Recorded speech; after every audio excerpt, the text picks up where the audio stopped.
También, antes de continuar con el estudio en este día, simplemente quiero animarle a que busque en su Biblia Hechos capítulo 17. Hechos capítulo 17.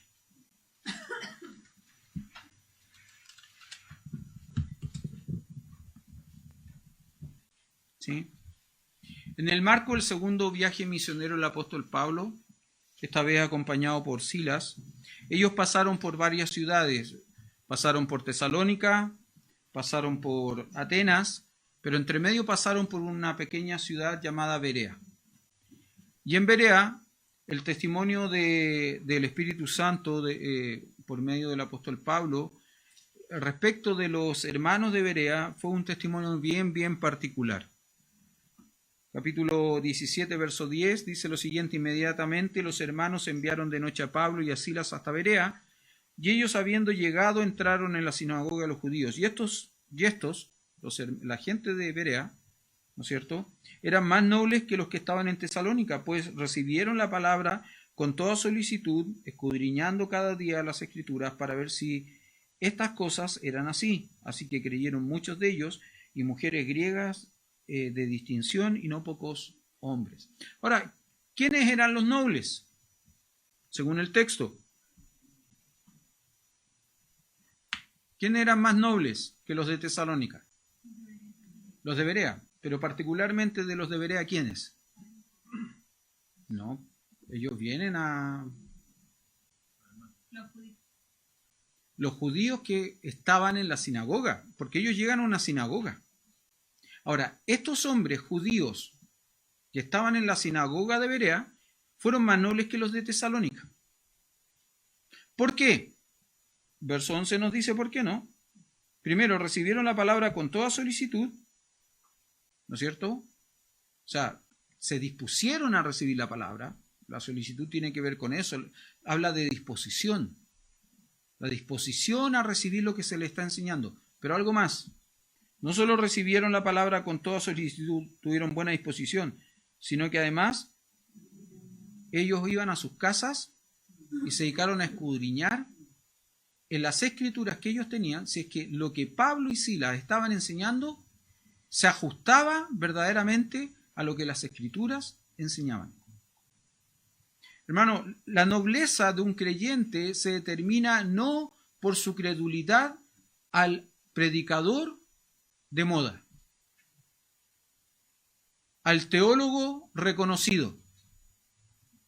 La nobleza de un creyente se evidencia en la medida que él es capaz de contrarrestar lo que se le está enseñando contra la palabra de Dios y de determinar si es que eso es verdad o no es verdad. Ahora, déjeme decirle una cosa. La semana pasada hablamos harto de teología, ¿no? Mencionamos bastante la palabra teología y teólogos. Déjeme decirle esto. La teología bíblica jamás te hará dudar del carácter de Dios.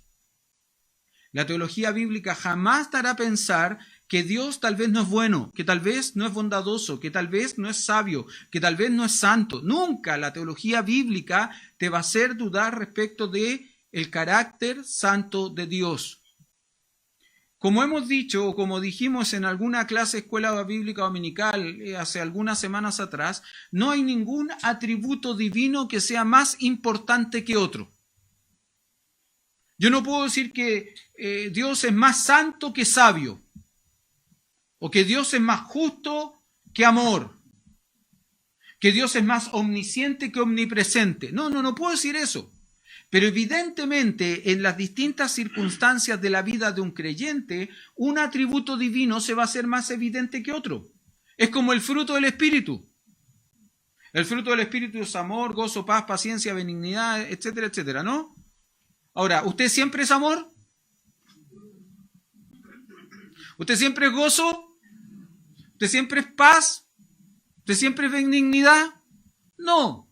Hay circunstancias que lo van a llevar a evidenciar ese fruto o esa cualidad o característica del fruto más que otra, ¿no?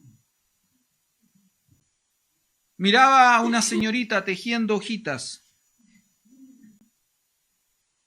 y evidenciaba el fruto del Espíritu o la cualidad del fruto del Espíritu, se llama amor, en un personaje que estaba al lado embobado mirando cómo tejía.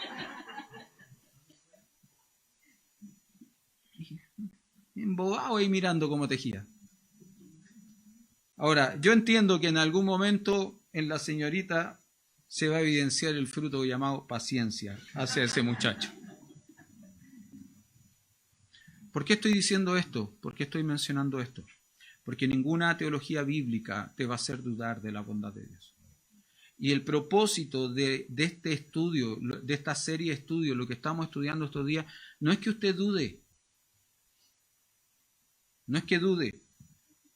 Muy por el contrario, el propósito de esta serie de estudios tiene que ver con que nosotros llevemos la gloria a Dios con un corazón agradecido, porque nos sabemos hijos de Dios. Eso es. Estamos buscando en este tiempo poder mirar, dar un vistazo a la perspectiva calvinista.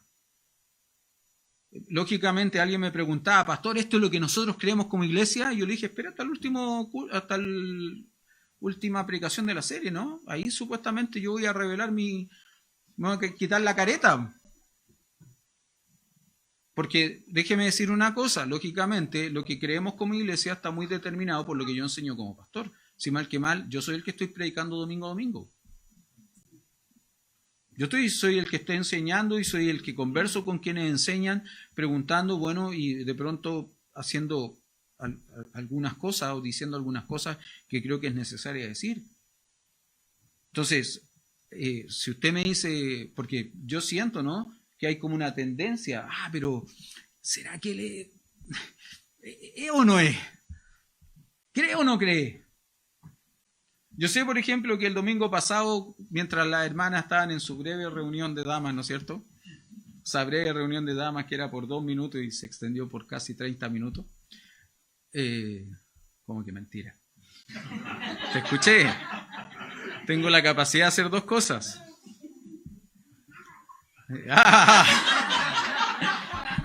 Mi compadre me apoya, ¿viste?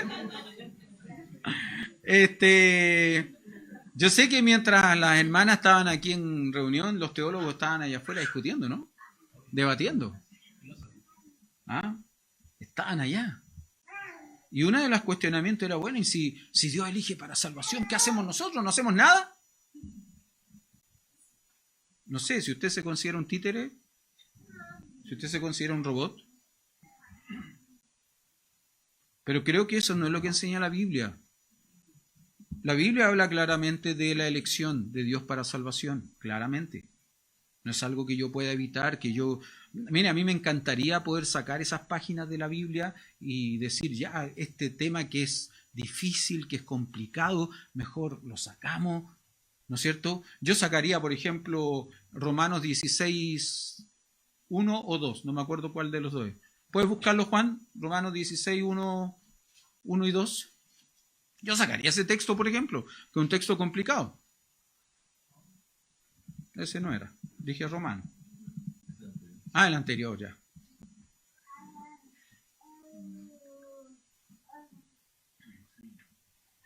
Pensé que graba. Ahí está. Yo sacaría ese texto, por ejemplo, ¿no? Os recomiendo además a nuestra hermana Febe, la cual es diaconisa de la iglesia Sancrea. Diaconisa. ¿Podemos tener diaconisa en la iglesia? ¿Una mujer puede ser nombrada diaconisa? Entonces la cultura y la tradición y lo que nos han enseñado por años es que no, por ningún motivo. ¿Y por qué Pablo reconoce a Febe como diaconisa de la iglesia Sancrea? No, pero bueno, para no complicarme, para no ir en contra de la costumbre, de lo que siempre me han enseñado, mejor saco de la Biblia Romanos 16:1, ¿no es cierto? Sería fácil eso, po. Pero la Biblia no es así, po. Dios no es así. Ahora, evidentemente el llamado o la elección es una verdad bíblica, sobre todo en lo que tiene que ver con la salvación. Pero la responsabilidad del hombre de responder en fe al llamado de Dios también es una verdad bíblica. ¿Cómo se conjuga? Difícil, ¿no? Es ahí el problema, porque no sabemos cómo conectarla, no sabemos bien cómo conjugarla, sin decir que Dios no deja de ser Dios, y sin decir que el hombre no deja de ser responsable y no le echamos la culpa a Dios. Porque si Dios llama, entonces pareciera que Dios tiene la culpa. Y si Dios responde, entonces pareciera que Dios deja de ser Dios. ¿Cómo hacemos esa unión? Ahora, hermanos, simplemente déjeme decirle esto. Yo quiero insistir con este concepto. Una teología bíblica nunca te va a hacer dudar del carácter de Dios. Nunca. No, es que a lo mejor Dios no fue tan bueno. Es que a lo mejor Dios no fue tan sabio. Porque si Dios hubiese sido bueno, no hubiese hecho esto. Si Dios hubiese sido sabio, no hubiese hecho esto otro. No, no, hermano. La teología bíblica nunca te va a hacer dudar. Nunca. ¿Se acuerda que la semana pasada yo le decía que el grave problema acá tiene que ver con el hecho de que la salvación siempre tiene como propósito la gloria de Dios? Y la gran discusión que se presenta acá tiene que ver con que es que algunos piensan, no, es que si Dios elige, Dios no es tan justo. ¿Por qué elige a uno y a otros no? Porque no le da la oportunidad a todos. Entonces ya la salvación ya no es para la gloria de Dios, porque ahora empezamos a cuestionar la justicia y la sabiduría de Dios. Dios elige a uno, a otros no, entonces no es tan justo. Cuidado, esa es una trampa a Satanás. Ahora, en función de eso, déjeme seguir avanzando, ¿no? ¿Se acuerda que hemos hablado de este acróstico, que es el tulip? Ahora, dijimos que el acróstico no está allí puesto las frases dentro del acróstico. Esta estructura no es antojadiza, tiene un orden. ¿Y por qué? Porque un punto conecta con el otro. El primer punto que vimos fue la depravación total, y la depravación total deriva en definitiva en la elección incondicional. Y la elección incondicional nos lleva al siguiente punto que vamos a ver hoy día, que tiene que ver con lo que se llama la expiación limitada. Estamos tratando de explicar los puntos. ¿Sí? Estamos tratando de explicar los puntos. La expiación limitada. Ahora, ¿qué es la expiación limitada? Creo que antes de poder responder qué es la expiación limitada, necesitamos responder qué es expiación o qué es expiar. Hermano, yo no sé cuántos años de creyente usted tenga. No sé cuántos años tiene asistiendo a una iglesia. Pero si usted lleva más de un año, usted ha escuchado esta palabra, expiación, por lo menos una vez en su vida. Ahora, si lleva más de un año, multiplíquela por la cantidad de años. Probablemente la ha escuchado varias veces más, ¿no? Incluso probablemente usted, hay personas que nunca asistieron a una iglesia y escucharon la expresión expiar. Está expiando sus pecados, algunos dicen, ¿no? Bueno, ¿qué significa expiar o qué significa expiación? ¿Alguien que me pueda ayudar? Si tiene la respuesta, me la dice. ¿Lo entiende? ¿Entiende el concepto de expiar, expiación? ¿Usted podría explicarlo? Viene un testigo de Jehová hoy día a golpear la puerta de su casa y tienen que hablar y tocan este punto de la expiación. ¿Usted le puede explicar a un testigo de Jehová qué es la expiación desde el punto de vista bíblico?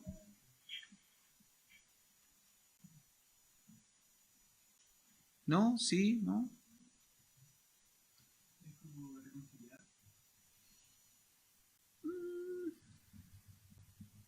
Más o menos. Por ahí va. Por ahí va. ¿Qué es expiar? Déjeme explicar qué es lo que es expiar. Básicamente es eliminar la culpabilidad de alguien por medio de un sacrificio. Eso es expiación o expiar.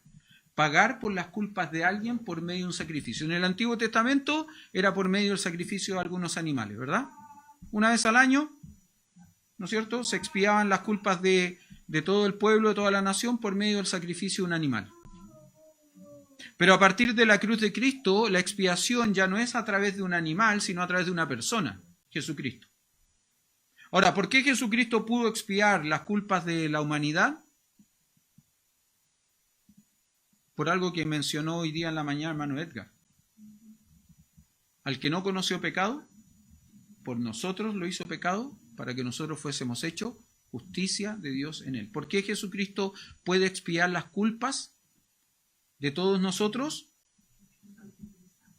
Porque no ha pecado, porque no tiene pecado, porque es santo. ¿no es cierto? Porque Él es santo. Ahora, la expresión en el tulip se describe, o la frase, el enunciado en la frase, es expiación limitada. ¿Sí? Ya dijimos lo que era expiar. Es eliminar la culpabilidad de alguien por medio del sacrificio de algo o alguien. ¿Sí? Limitada, ¿a qué se referirá limitada? También en algunos libros de teología se conoce como expiación particular. ¿Ya? Y limitada tiene que ver con restringir el sacrificio de Cristo. Restringir el sacrificio de Cristo. ¿A quiénes? ¿Qué piensan ustedes? Hermano, es tarde, entonces si usted sabe la respuesta y no la da, hace que esto se atrase, ¿no? Y yo a las 4 tengo que ir a trabajar, entonces por favor ayúdenme. ¿Ya?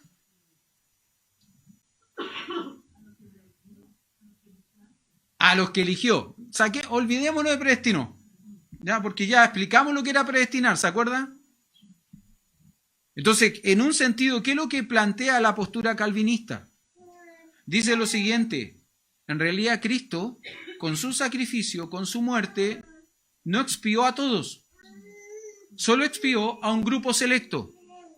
Solo expió a los elegidos. Eso es lo que plantea la postura o el pensamiento calvinista. Y ellos lo justifican, interesantemente, desde una perspectiva lógica. ¿Por qué? Porque dicen lo siguiente, se los voy a leer porque es medio enredado, parece trabalengua, pero no lo es. ¿Ya? Por eso se los quiero leer. ¿Ya? ¿Cómo se entiende? ¿Cómo se entendería esto? Porque ellos sostienen lo siguiente, que es imposible que Cristo como Dios haga algo que no logre el alcance o propósito con el cual hizo aquello. ¿Ve que parece trabalengua la cosa? ¿Se entiende lo que dije? ¿Sí o no? ¿Sí? Se lo repito. Ellos sostienen que es imposible que Cristo como Dios haga algo que no logre el alcance o propósito con el cual hizo aquello. ¿Qué es lo que están diciendo ellos? Algo bien simple. Si Cristo murió para expiar los pecados, para expiar las culpas, entonces toda la humanidad tiene que ser salva. Porque o si no, el sacrificio de Cristo no tendría sentido. Se perdería. ¿Se perderían quiénes? No, en los que no se salvan. No en los elegidos. Por eso es que ellos hablan de la expiación limitada. Restringen la expiación solo a los elegidos.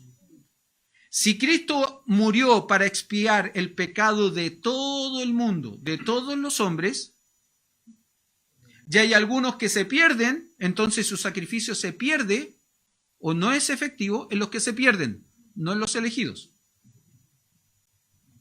Porque los elegidos se salvan, por lo tanto, ahí no se pierde. ¿Se entiende? ¿Sí? Qué bueno que lo entienda.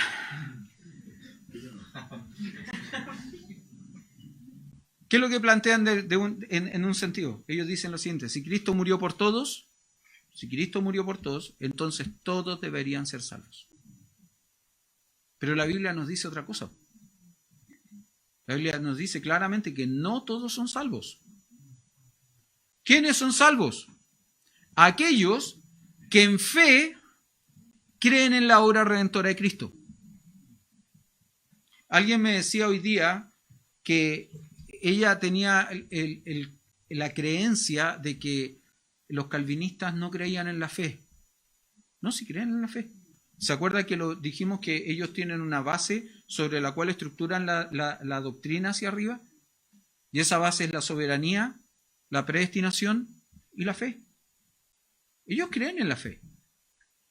Cuidado con las caricaturas, hermanos. Cuidado. Porque en este punto hay muchas caricaturas. A mí una de las caricaturas que más me reiteraron en el tiempo fue: los calvinistas no predican el evangelio. Y yo conozco iglesias, como les dije en algún momento, donde hay pastores que adhieren a la postura, reformados o calvinistas que predican más que nosotros. Nosotros pareciéramos hipercalvinistas al lado de ellos. ¿Sí? Un pequeño paréntesis, déjeme hacer en esto, hablando de la predicación. Pablo le dice a Timoteo, predica a tiempo y fuera de tiempo. ¿Sabe lo que significa eso, no? Busca las oportunidades, crea las oportunidades, no esperes la oportunidad. Alguien me decía, no, es que por prudencia hay que ser prudente. Sí, por prudencia tanta gente se ha ido al infierno porque los prudentes no le quisieron predicar el Evangelio. Cuidado. Cuidado con eso.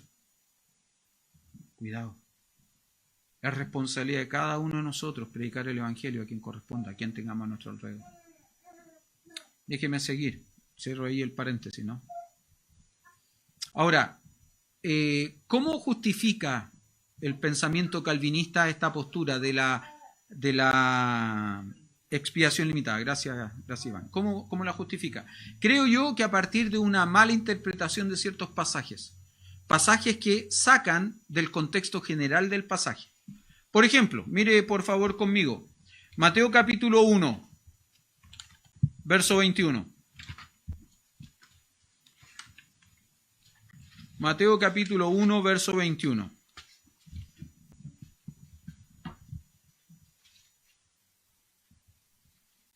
El ángel se aparece a José, estando desposada María con José, se entera José que María está encinta, no está embarazada. Y José, como era un hombre justo, quiere dejarla secretamente. Yo cuando era chico y leía eso, quiso dejarla secretamente, decía, ¡ay, qué chueco! Se quería correr. No entendía bien la idea, ¿no?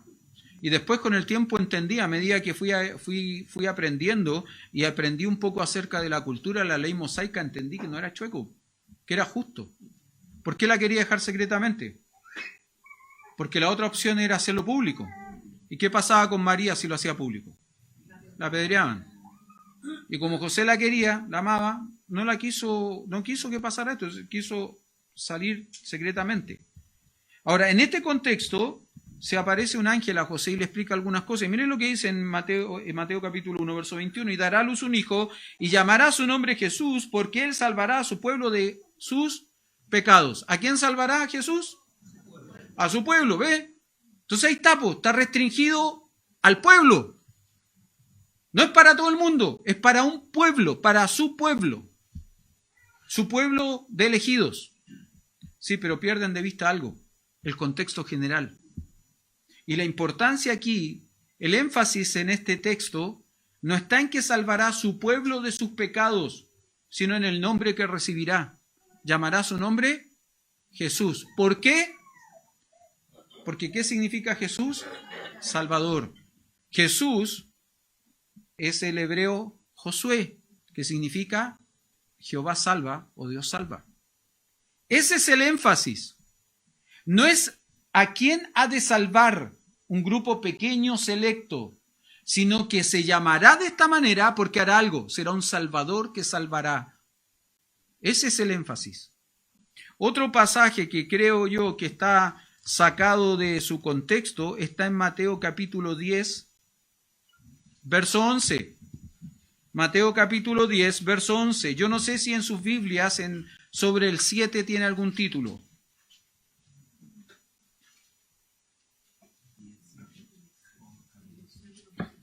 ¿Cómo? Juan 10, 11. 17. Perdón.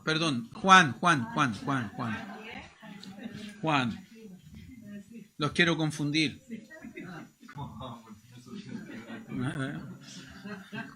Como no está enredada la cosa, los quiero confundir más. Juan 10, verso 7. ¿Tiene algún título? Jesús el buen pastor. Muy bien. Mire lo que es el verso 11. Hablando Jesús respecto a sí mismo. Dice, yo soy el buen pastor. El buen pastor su vida da por las ovejas. ¿Sí? Ahora, en alguna traducción no dice el buen pastor su vida da por las ovejas. En alguna traducción pusieron el pastor su vida da por sus ovejas. Ahora, Eso es bien riesgoso, ¿no? Ahora, solo un detalle. Vaya al 27. 10:27. Mis ovejas, ¿qué hacen? Oyen mi voz y yo las conozco y me siguen. Acá hay un detalle interesante. Mis ovejas oyen mi voz y yo las conozco y me siguen. En tiempos bíblicos, generalmente había más de un rebaño en un lugar. Había más rebaños que uno solo. Y era muy fundamental que cada pastor conociese las ovejas de su rebaño, para no cometer el error de llevarse para la casa una oveja que no era de él. ¿Sí? Ahora, una cosa interesante en este texto es que dice, mis ovejas oyen mi voz, yo las conozco, y luego dice, y me siguen. No dice mis ovejas oyen mi voz y me conocen y me siguen, sino que yo las conozco. Ahora, ¿qué es lo que conocían las ovejas? La voz de su pastor. La voz de su pastor. Por eso que era importante o una forma en que las ovejas siguieran a su pastor era por medio de comandos, de pronto de frases que el pastor le decía a sus ovejas para que le siguieran. Vi un video de un hombre en Medio Oriente, un pastor de ovejas, que había un rebaño alrededor de o cerca de una carretera y venía gente y llamaba a las ovejas y las gritaba y las ovejas nada. Ni por curiosidad se acercaba a la rebelde, a la oveja negra, a mirar quién estaba gritando, nada. No. Ahí me gustaría que las ovejas fuesen así siempre, ¿no? Pero el asunto es que pasaron como 4 o 5 personas gritando a la orilla del camino y las ovejas no venían. De pronto se acercó un anciano, viejito, y se paró a la orilla del camino, pegó un grito y las ovejas vinieron corriendo alrededor de él. ¿Por qué? Porque era el pastor y conocían la voz del pastor. Conocían la voz de su pastor. De nuevo, el énfasis acá no está en que, verso 11, el buen pastor su vida da por sus ovejas, da por las ovejas. El tema es que el pastor conoce perfectamente a sus ovejas, pero las ovejas también le conocen a él. Ahora, ¿eso significa que hay otros pastores también? En este contexto no se menciona, pero sí los hay. Hay más pastores. Hay más pastores. Otro pasaje. Vaya a Juan 17. Juan 17. Recuerde, estamos mirando textos que se utilizan para justificar la expiación limitada. Textos que yo creo, insisto en este punto, que son textos que han sacado del contexto general del pasaje. Juan capítulo 17, verso 9 dice lo siguiente: yo ruego por ellos, no ruego por el mundo, sino por los que me diste, porque tuyos son. ¿Ven? Ahí está. Ahí está. 17:9. Ponga atención acá. Yo ruego por ellos, no ruego por el mundo, sino por los que me diste, porque tuyos son. ¿Sí? Ahí está, pues, hermano. ¿Ve? O sea, bueno, no todo el mundo. No, solo los que me diste. Pero ¿cuál es el contexto general de ese texto?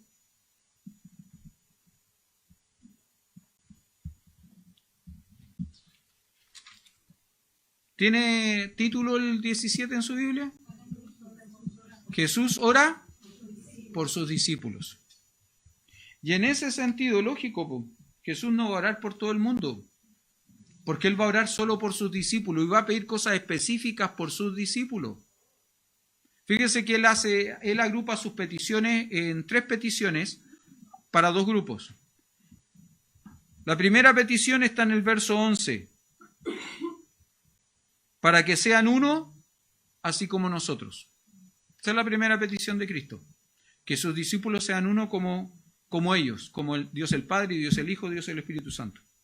La segunda petición, verso 15, que los guardes del mal. ¿A quiénes? A los discípulos.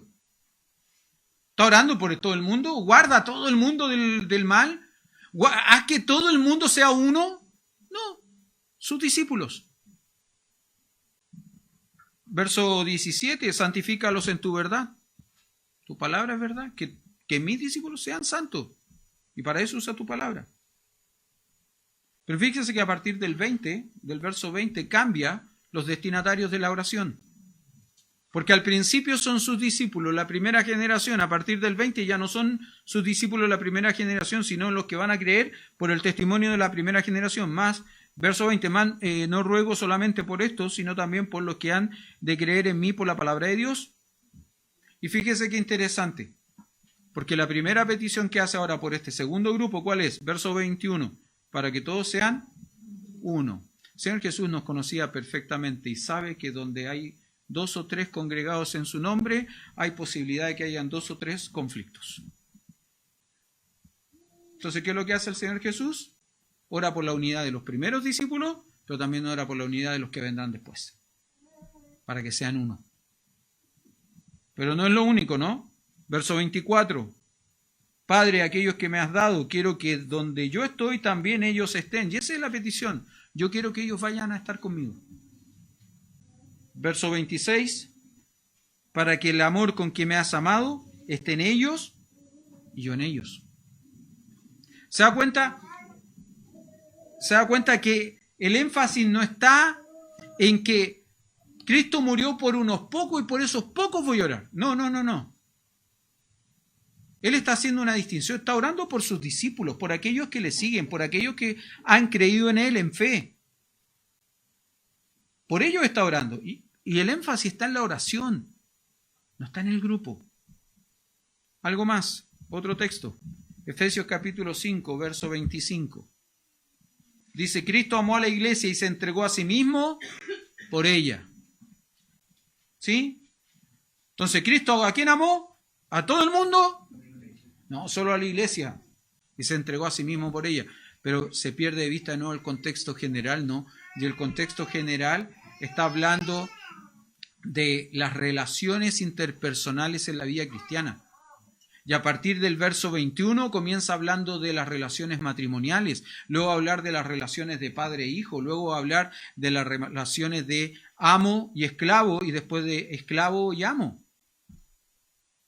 Entonces, ese es el énfasis. Y lógicamente está ejemplificando y está diciendo lo siguiente, le está diciendo a los varones particularmente, así como Cristo amó a la iglesia y se entregó a sí mismo por ella, ustedes, varones, esposos, esta es la parte que le gusta a las esposas, ¿no es cierto? Deben amar a sus esposas, deben sacrificarse por ellas, deben entregarse por ellas. ¿Amén, hermanas? Amén. Gracias, hermana. Me conmueve su reciprocidad. Ahora, por tiempo no voy a hablar de lo que tienen que hacer las hermanas, pero tienen que someterse.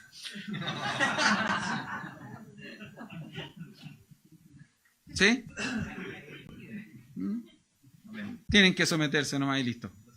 Ahora, hermano, simplemente, este pasaje, el de Efesios 5:25, presenta un desafío también. Porque si Cristo murió solo por los elegidos, si su expiación se limita solo a este grupo limitado, este pasaje nos presenta, el de Efesios 5:25, nos presenta un desafío. ¿Qué pasa con los santos del Antiguo Testamento que no son parte de la iglesia? Y que murieron esperando lo que vendría. Muriendo teniendo fe en quién vendría. ¿Qué hacemos con ese grupo? ¿Cristo no expió las culpas, los pecados de ellos? Pero si el texto dice que se entregó solo por la iglesia, y ellos no son parte de la iglesia. Hermano, quiero que piensen, no estoy poniendo en duda lo que están diciendo ustedes, quiero que juntos vayamos razonando, ¿no? Usted puede leer, por ejemplo, en Hebreos, en el libro de Hebreos, capítulo 11, que los héroes de la fe murieron mirando hacia el futuro. Se movieron mirando una ciudad que no tenía fundamento, cuyo arquitecto era Dios, y que no tenían. Y algunos murieron con la expectativa de lo que vendría. Bueno, todos murieron con la expectativa de lo que vendría. ¿No son salvos? Sí lo son. Sí lo son. Ahora, como dije, la interpretación de estos pasajes para mi gusto son un poco antojadizos, porque están sacados del contexto general del pasaje. Pareciera, si yo los interpreto de la misma manera, tiene lógica, ¿no? No, es que Cristo no murió por todo, murió solo por su pueblo, murió solo por sus ovejas, murió solo por los que me diste, murió solo por la iglesia. Pero estos hermanos pierden de vista algunas cosas importantes. Pierden de vista algunos textos importantes. Yo les voy a pedir ayuda porque me olvidé mandar la lista de textos, entonces les voy a pedir ayuda. Yo voy a citar algunos textos. Leo, por favor, partimos contigo, así vamos en orden, ¿ya? Leo, Juan 1.29, Maritza, Juan 3.16, lo podría citar de memoria, creo. Yaque, 2 Corintios 5.15, Ale, 1 Timoteo 1.15, Bastián, 1 Timoteo 2.6, Isidora, 2 Pedro 3.9 y Nicolás, 1 de Juan 2.2. ¿Sí? Ahora sí. ¿Empezamos? Déjeme sacarme esta cosa que me dio calor. Ya. Pongan atención, por favor. 2 de Pedro 3.9. Le estaba anotando ahí al muchacho al lado y no. Ya. Ya, perdón, dele. 1 Juan 1.29. ¿Qué dice? El siguiente día vio Juan a Jesús que venía a él y dijo: He aquí el Cordero de Dios que quita el pecado del mundo. He aquí el Cordero de Dios que quita el pecado del mundo. ¿Sí? Mire, si... A ver, déjeme ir hacia otra doctrina, bibliología. Nosotros en bibliología enseñamos y creemos en la inspiración verbal y plenaria de las Escrituras, ¿verdad? ¿Qué significa eso? Que el Espíritu Santo dotó o le habló a ciertos hombres para que escribiesen su palabra, ¿correcto? ¿Sí? ¿Estamos de acuerdo, no? Ya, presten atención acá, por favor.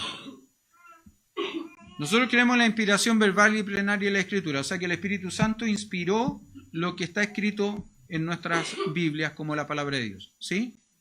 Ahora, si el Espíritu Santo hizo eso, ¿por qué no, en vez de colocar, he aquí, el Cordero de Dios que quita el pecado del mundo, ¿por qué no puso ahí, he aquí el Cordero de Dios que quita el pecado de los elegidos? No quiero hacer caricatura, no quiero irme a extremos. Pero son preguntas que de pronto vale la pena hacerse. ¿Sí? Dije, Juan 3.16. Porque de tal manera amó Dios al mundo que ha dado a su Hijo unigénito para que todo aquel que en él cree no se pierda, mas tenga vida eterna. Para que todo aquel que en él cree no se pierda más tenga vida eterna. Y todo es todo. Todo no es todo un grupo selecto, todo un grupo particular, todo es todo. Vale decir, todos tienen la oportunidad, todos tienen la posibilidad de creer. ¿Todos creen? No. Y ahí es donde está la lucha, ¿no? ¿Todos tienen la oportunidad? ¿Todos creen? No. Ya que, 2 Corintios 5.15, hermoso versículo, le he dicho que si pueden memorizarlo, lo memoricen. Y por todos murió para que los que viven ya no vivan para sí, sino por aquel que murió para sus pecados. Y por todos murió, pero no todos viven. Aunque Él murió por todos, no todos viven. ¿Quiénes viven? Los que creen. ¿Se da cuenta que ahí es donde entra a jugar este tema de cómo conjugamos la elección libre y soberana de Dios con la responsabilidad del hombre? Y uno dice, ¿cómo lo hacemos? ¿Cómo lo hacemos? No sé. Honestamente, yo hoy día les digo claramente, no esperen hasta el último domingo. Se los digo ahora ya, no sé. No lo sé. Pero lo creo por fe. Creo que Dios es soberano y que hace elecciones libres y soberanas, porque es Dios. pero creo que el hombre es responsable delante de Dios, de sus pecados, de sus acciones. Y si se pierde y se condena por la eternidad en el infierno, es por la responsabilidad del hombre, no por culpa de Dios. Hermano, un pequeño detalle. ¿Qué es lo más terrible de ser condenados?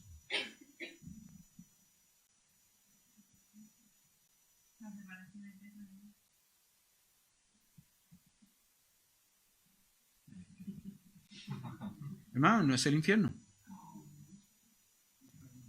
No es estarse consumiendo, quemándose, sufriendo eternamente en el infierno. Esa no es la consecuencia más triste y dolorosa y grave para el hombre. La consecuencia más triste, dolorosa y grave para el hombre es estar eternamente separado de Dios. Por eso que Romanos 3:23 dice que por cuanto todos pecaron, están destituidos de la gloria de Dios. Y la idea de destituido ahí tiene que ver con que no alcanzan la gloria de Dios. O sea, no vamos a poder, yo sí, los otros no. Los que no creen no van a poder disfrutar de la gloria eterna de Dios. Hermano, déjeme decirle una cosa. Nuestros hermanos que han partido de la presencia del Señor, ¿sabe qué? Yo los envidio. Yo envidio a los hermanos que han partido de la presencia del Señor, quizás por lo mismo que yo deseo, lo puedo decir ahora con libertad, no está mi esposa, yo deseo ir pronto a casa. ¿Sabe por qué? Porque voy a ir a disfrutar de la viva presencia de mi Señor. Y eso es mejor que cualquier otra cosa. Eso es mejor que cualquier otra cosa. Estábamos en 2 Corintios 5:15, ¿no? Y por todo murió, para que los que viven, no todos viven, solo viven aquellos que han depositado su fe en Jesucristo, ya no vivan para sí, sino para aquel que murió y resucitó por ellos. 1 Timoteo 1:15.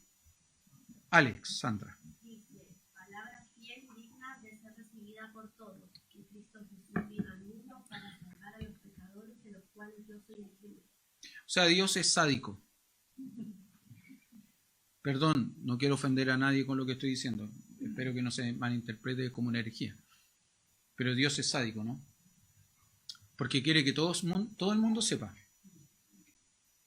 que Cristo expió los pecados solo de un grupo selecto. No. ¿Qué dice el texto de nuevo? Palabra fiel y digna de ser recibida por todos, que Cristo Jesús vino al mundo para salvar a los pecadores, de los cuales yo soy el primero. Ok. Bastián. El cual se dio a sí mismo en rescate por todos, de lo cual se dio testimonio a su debido tiempo. ¿Se acuerda cuál era la definición de expiación?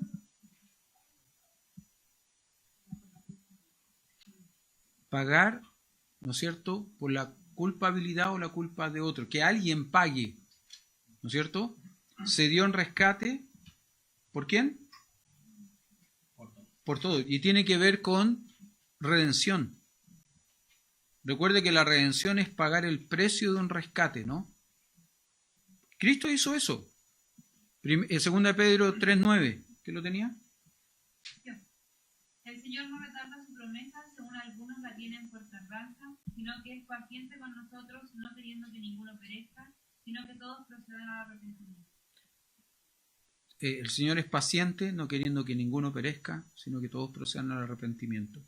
Y por último, 1 de Juan 2:2. Este texto es bien interesante. Dice, es la propiciación por nuestros pecados, y no solamente por los nuestros, sino también por los de todo el mundo. Ahora, hermanos, déjeme decirle una cosa. Hay algunas personas que sostienen la postura calvinista o el pensamiento calvinista que dice lo siguiente. Sí, lo que pasa es que mundo ahí no es mundo. No es todo el mundo. Mundo ahí es el mundo de los elegidos. Todos ahí no son todos. Todos ahí son todos los elegidos. Pero ¿sabe qué? Yo estuve buscando en algunos libros que tengo en casa diccionarios que me ayudan a entender palabras en su texto original. Y sabe que interesantemente en estos pasajes siempre hace referencia a todos sin excepción. No a todos los selectos. Nosotros podemos decir que la Iglesia Bautista La Gracia de Dios de Maipú es toda la Iglesia Bautista La Gracia de Dios. ¿Por qué no? ¿Qué?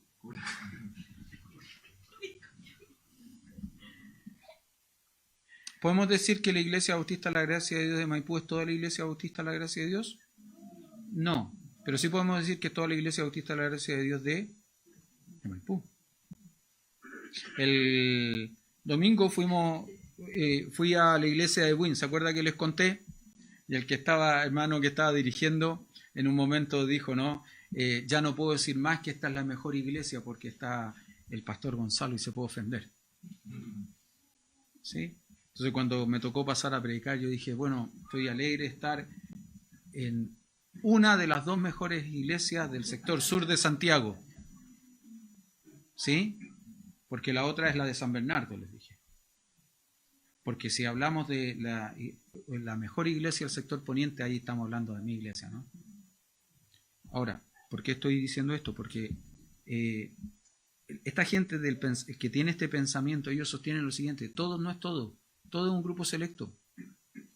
Es como que yo dijera que la mejor iglesia, La Gracia de Dios, es la de Maipú, no la de Recoleta, no la de Quilicura, no la del sur, Curacautín creo que.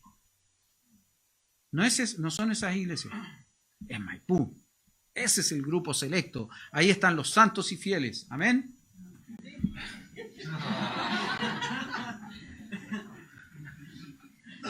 Ay, Señor.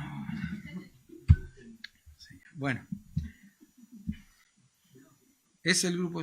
Ellos plantean esto, ¿no? Mundo no es mundo. Es el mundo de los elegidos. Todos no es todos. Son todos los elegidos. ¿Por qué razón? Porque ellos plantean esto: ¿cómo Dios podría haber provisto la expiación, el rescate, la redención, la salvación para alguien que no se fuese a salvar? Entonces, si Dios Padre en Dios Hijo proveyó a un Salvador y algunos no se salvan, entonces ese Salvador se pierde. Bueno, déjeme decirle una cosa: en un sentido, sí se pierde, en los que no se salvan, pero no se pierde en los que somos salvos. Me gustó cómo lo escribe el doctor Riley en su teología, y él pone el siguiente ejemplo. Él dice lo siguiente: un padre de familia compra alimento y provee de alimento para toda su familia. Entonces se cocina el alimento, preparan el alimento, sirven el alimento. ¿Toda la familia comió? Bueno, los que no estaban en casa no comieron. ¿Se perdió el alimento?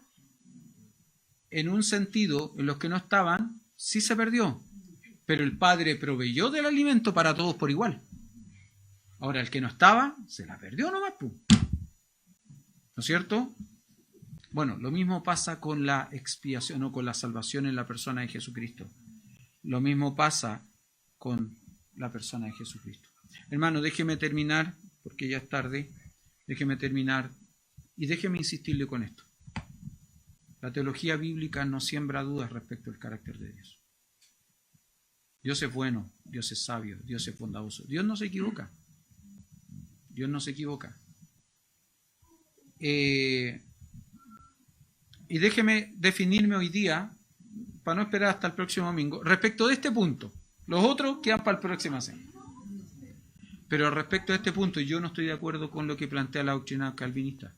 Yo no creo que la expiación sea limitada o se limite única y exclusivamente a los creyentes o a los elegidos. Alguien me podría decir, bueno, pero ¿y qué sentido tiene que Cristo se sacrificara por todo el mundo? ¿Sabe cuándo va a cobrar mucho sentido eso? En el juicio del gran trono blanco. Porque nadie va a poder decir, pero es que yo no tuve, ¿cómo que no? Ahí está Cristo. Él se sacrificó por igual por todos. Ahí va a cobrar especial significado en los que se pierden el sacrificio de Cristo. ¿Sí? Quedamos ahí, vamos a orar.